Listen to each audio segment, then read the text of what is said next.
అంత ముందైతే మరి వాళ్ళకి ఏం చెప్పేవారు కాదు. వాళ్ళ ఊరానికి తిరుగుని ఏదో చేసుకుని వచ్చేవారు. హాస్పిటల్ కంటిన్యూ పెట్టిన తర్వాత మేము ఎక్కడికి వెళ్ళదు, ఇక్కడ మందులే వాడుకుంటాం. అవును, మాక్సిమం ఊరంతా సగాన్ని అందరు ఇక్కడే మందులు తీసుకుంటున్నారు. ప్రైవేట్ హాస్పిటల్, ప్రైవేట్ మందులు కూడా ఆపేసాం మేము. ఆపేసి అందరికి ఇవే ఇచ్చుకుంటున్నాం. అంత బాగా మాకు సౌకర్యం అందించినప్పుడు కరెక్ట్ గా ఇప్పుడు మళ్ళీ ఈ మధ్యలోనే ఒక 20 రోజుల నుంచి సర్వే అని పెట్టారు. తీసుకెళ్ళొద్దు, చచ్చిపోతే ఇక్కడే చచ్చిపోవచ్చు, బెడ్రూమ్ ఇక్కడే అప్పుడు మళ్ళీ వచ్చాం కదా, మళ్ళీ వసంతాన్ని పంపించాను నేను మళ్ళీ మీకు. ఇగో ఇలా దెబ్బ తగులుతుంది, మళ్ళీ అక్కడి నుంచి సర్వే నుంచి పరిగెట్టుకుంటూ ఇక్కడికి వస్తున్నాను. ఇక్కడ చేసుకుని కట్టుకుని మళ్ళీ వెళ్తున్నాం. గర్భిణీ స్త్రీ వస్తే దానికి మళ్ళీ ఇక్కడ బాటిల్ కొట్టుకుని మళ్ళీ వెళ్ళాల్సి వస్తుంది. ఎమర్జెన్సీ అయితే తప్పకుండా వస్తున్నాను, అటు చూసుకొని ఇది చేసుకుంటాం. మళ్ళీ రాత్రి 6 వరకు కూడా ఉంటున్నాం సర్వేలో. సర్వే 6 వరకు ఉంటున్నాం. ఉదయాన్నే స్కూల్కి వెళ్తున్నాం, మధ్యాహ్నం నుంచి మళ్ళీ ఇటు వెళ్తున్నాం. ఎన్సీడీ సర్వే అనుకోని మొత్తం 2 సర్వేలు 3-4 సర్వేలు ఒకేసారి దించేస్తున్నారు. ఈ గ్యాప్ లో మళ్ళీ మీకు మొన్న టీబీ టెస్టులు చేశాం. వాళ్ళందరికీ టీబీ పరీక్షలు చేసుకుని అది కూడా మధ్యలో వచ్చింది. ఇలా ఒకేసారి 5-6 వచ్చేసప్పటికి మాకు ఇబ్బంది అయిపోతుంది. అలాగని మిమ్మల్ని వదిలేయటం లేదు, కానీ తప్పటం లేదు. ఇప్పుడు సర్వేకి వెళ్ళలేదు అనుకోండి,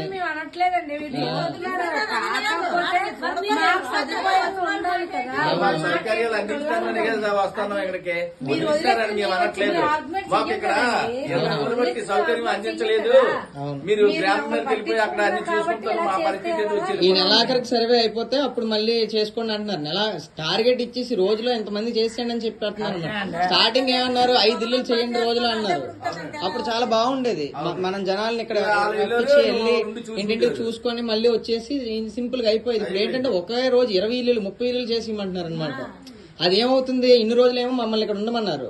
ఒక క్షణం వెళ్ళి అలా చూసుకొని ఎవరికైనా క్యాన్సర్ ఉందో ఏదో గుర్తించి మళ్ళీ తెచ్చిందన్నారు. ఇప్పుడు అలాగే ఏమైంది, ఇప్పుడు లేదు ఇక్కడ అవసరం లేదు లేండి మీరు వెళ్ళండి, ఎవడు అడుగుతాడు అంటున్నారు.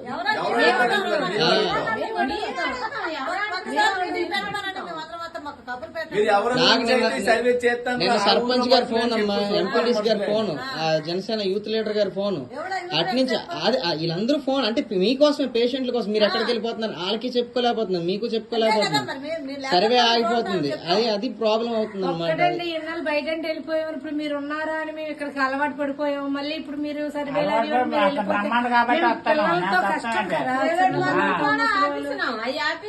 ఓడుతున్నాం మేము.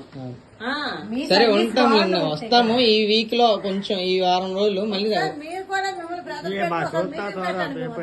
అంటే ఇది మన వరకు ఉంటదమ్మా, పై వరకు తెలియటం లేదు. మా పైన అధికారులకి ఇది తెలియటం లేదు. వాళ్ళకి ఇది తెలియటం లేదు. అలా తెలిస్తే పోనీ పర్వాలేదు. మీకు అర్థమైందా? ఇలా చాలా మంది ఇబ్బందులు పడుతున్నాం, కానీ ఎంతైనా సరే వాళ్ళ అధికారులు కాబట్టి వాళ్ళు చెప్తే చేసేయాలి.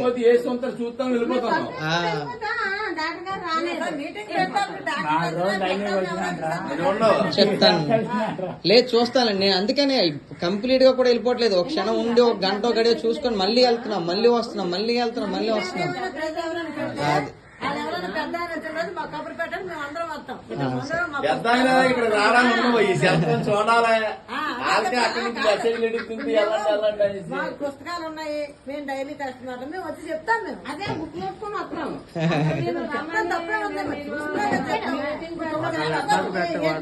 10 గంటలకు వచ్చే వాళ్ళు అడగరు. 9 గంటలకు వచ్చి మీరు ఎందుకుంటారు? మరి మేము 8:30కి వచ్చేస్తాను, ఒక్కోసారి 9 గంటలకల్లా ఇక్కడ ఉంటాం మేము.